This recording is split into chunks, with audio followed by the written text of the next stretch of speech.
Hello guys, welcome back to my new another blog. তো আজকে হচ্ছে সানডে, তো ভাবলাম আজ মর্নিং ডিউটি ছিল, তো একটু ঘুরতে যাওয়া যাক। তো আমরা চারজন মিলে বেরিয়েছি। তো কোথায় যাচ্ছি সবই তোমাদের সাথে শেয়ার করব। তো আমার ব্লগটা তার আগে তোমাদেরকে দেখতে হবে, আর তার আগে তোমাদের ব্লগার সান্ত্বনা চ্যানেলটাকে কিন্তু অবশ্যই সাবস্ক্রাইব করে দিতে হবে, আর পুরো ব্লগটা কিন্তু স্টার্টিং টু এন্ড দেখতে হবে। চলো, ওইদিকে চলে এসেছে আমার ব্লগ খারাপ করার জন্য গীতাদি। দেখো, অনেক দিন পর গীতাদি আমার ব্লগে এসেছে, অনেক দিন পর, সেই জন্য আমি ব্লগও বানাচ্ছিলাম না। স্টাইল মারছে গীতাদি। এখন গাড়ি চলে এসেছে, আমরা এখন গাড়িতে বসবো। কে সামনে বসবে, কে পিছনে বসবে বলো? সামনে বসবে। আমরা বুক করে নিয়েছিলাম একটা ক্যাব, তোমরা সেটা দেখতেই পেলে। আর আমি সামনে বসেছিলাম, ওই জন্য ভিডিওটা বানাতে বেশি সুবিধা হয়েছিল। আর আমরা নিউ টাউনের খুব কাছেই থাকি, সেই জন্য আমাদের থেকে কফি হাউসটা খুব কাছেই, বেশি দূরত্বে কিন্তু নয়। আর তোমরা যদি আসতে চাও, তোমাদেরকে একটা সবথেকে ভালো ঠিকানা বলতে পারি। আমিতি ইউনিভার্সিটি আছে, সেই ইউনিভার্সিটির ঠিক সামনের দিকেই কিন্তু কফি হাউসটা পড়ে। তোমরা কিন্তু ক্যাব বুক করে নিতে পারো। তাছাড়া ম্যাপে কিন্তু লোকেশনটা তোমরা অবশ্যই দেখে নিতে পারো। আমরা কিন্তু গাড়ির জার্নিটা খুব ভালো করে এনজয় করছিলাম, অনেক হাসি মজা সব কিছুই করছিলাম। তো আমরা ধীরে ধীরে কিন্তু কফি হাউসের দিকে পৌঁছে গেলাম।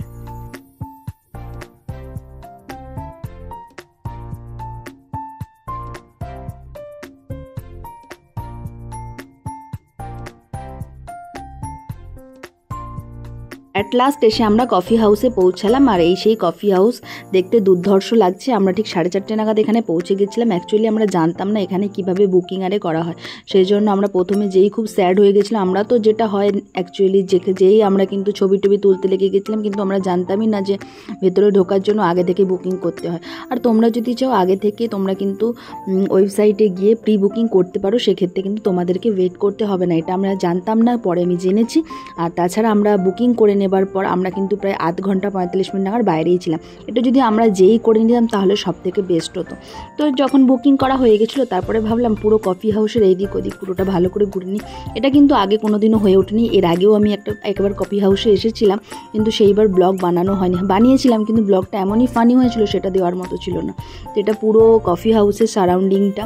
তো এইদিকে আমার পিছনে পিছনে গীতাদি ঘুরছিল, ও ডান্স করছিল, আর আমি এইদিকে পুরো কফি হাউসের ডেসক্রিপশানটা দিচ্ছিলাম।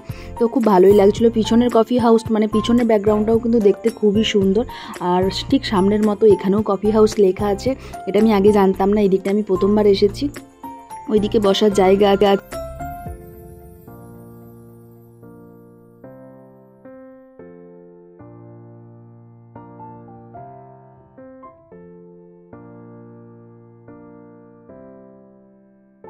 চারজন ওয়েট করছি, খিদে পেয়েছে আমাদের সবার। আমরা জানতাম না যেরকম মানে কুপন করতে হবে, কিন্তু কি আর করা যাবে। তারপর যখন জানলাম কুপন করে এলাম, 8 ঘন্টা বসে আছি, কখন ভেতরে ঢুকবো।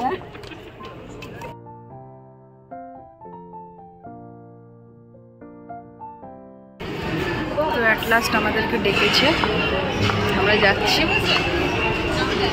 কোনটায়? এটা হচ্ছে কফি হাউসের ভেতরের অ্যাম্বিয়েন্সটা। আর এই দাদা কিন্তু একদম কফি হাউসের সাজে, মানে পুরনো আদতে কিন্তু সেজে রয়েছেন। আর উনি আমাদের যা যা অর্ডার করেছিলাম সেই অর্ডারটা নিচ্ছিলেন। আর দাদা খুব আমাদেরকে হেল্পও করেছেন। আর এখানে আমরা চারজনে মিলে জমিয়ে আড্ডা দিয়েছিলাম। আর তোমরা খুব শীঘ্রই দেখতে পাবে আমরা কি অর্ডার করেছিলাম। অ্যাকচুয়ালি গীতাদির শরীরটা ভালো ছিল না, সেজন্য ও অর্ডার করে দিয়েছিল স্যান্ডউইচ, কিন্তু চারজনের জন্য 4টে কফি কিন্তু আমরা বুক করেছিলাম। আর তারপরে আমরা নিয়ে নিয়েছিলাম একটা মিক্স চাউমিন, আর তার সাথে কিন্তু গার্লিক চিলি চিকেন নিয়েছিলাম। খেতে কিন্তু অসাধারণ ছিল। কফি হাউসের টেস্ট নিউ টাউনে যদি তোমরা বলো 10-এর মধ্যে 10ই পাওয়া যায়, কিন্তু যেটা পুরনো কফি হাউস সেই টেস্ট কিন্তু একদম ভালো নয়, সেটা আমি নিজেও শুনেছি। সেই জন্য ওই কফি হাউসে একদমই যায় না। তো এইখানকার কফি হাউসের টেস্ট কিন্তু মারাত্মক ছিল বস। আর এদের খাবারের যেই অ্যামাউন্টটা দেয় না, সেই অ্যামাউন্টটা কিন্তু অনেকটা কম ছিল। তো যেমন দেখো, এই যে একটা ছোট্ট বাটিতে কিন্তু এই গার্লিক চিকেনটা দিয়েছে, সেটা কিন্তু এখানে মোট 5 পিস চিকেন ছিল, যেটা কিন্তু একদম 180 রুপিস নিয়েছিল। এটা একদমই অ্যাফোর্ডেবল ছিল না, বাট দাম অনেক বেশি ছিল। আর এই যে স্যান্ডউইচটা, এটাও মোটামুটি খেতে ছিল, টেস্টটা অতটা ভালো ছিল না, বাট খাবার ওভারঅল যদি বলা যায় খুবই ভালো খেতে, কিন্তু অ্যামাউন্টটা কিন্তু অনেক কম ছিল। তো আমরা এখানে সব খাওয়া দাওয়া করছিলাম। আর এবারের কফি হাউসে একটা দারুণ জিনিস ঘটে গেছে। তো আমরা যেমন খাচ্ছিলাম সেরকম আমরা খাচ্ছিলাম, এদিকে গীতাদিও খুব খেতে খেতে এনজয় করছিল, গীতাদিকে অনেক লেগফুল করা হচ্ছিল, আর এদিকে আমাদের খাবারটা সার্ভ করছিল। তো ওরাই সার্ভ করে দিচ্ছিলো অ্যাকচুয়ালি। দিয়ে তারপর আমি ভাবলাম যে না আমিই সার্ভ করে দিই। এদিকে চাউমিনটা নিয়ে এদিক ওদিক টানা হিচড়া চলছে। যাই হোক, চাউমিন অ্যাটলিস্ট খাওয়ালো। চাউমিনটা মারাত্মক টেস্ট ছিল, খুবই ভালো লাগলো চাউমিনটা খেতে।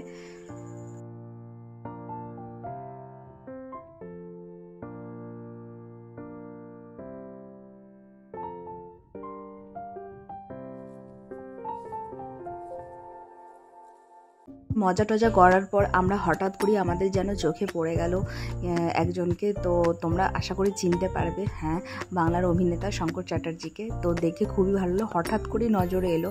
ভাবতে পারিনি এরকম একটা জায়গায় এরকম ক্যাজুয়ালভাবে উনি আসবেন এবং ওনার সাথে এইভাবে দেখা হবে। যাই হোক, ভিডিওটা অনেকটা নেওয়ার চেষ্টা করেছি। অনেকে ভাবছে হয়তো ওনাদের ভিডিও করছি, বাট আদেও না। আর এটা হচ্ছে কফি হাউসের পুরো ভেতরের অ্যাম্বিয়েন্সটা।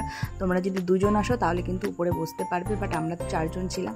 তারপর আমরা এখান থেকে ব্যাক করলাম। তো অনেকটা লেট হয়ে গেছিলো, বাট এখানে বেশি লেট করা চলবে না, কারণ 7:30টায় এটা বন্ধ হয়ে যায়। তার আগেই তোমাদেরকে মোটামুটি বেরিয়ে পড়তে হবে। যদি তোমরা না বেরো এখান থেকে তোমরা কিন্তু ওলা উবের কিচ্ছু পাবে না। যদি নিজেদের কার নিয়ে যাও তাহলে সেক্ষেত্রে কোনো প্রবলেম হবে না।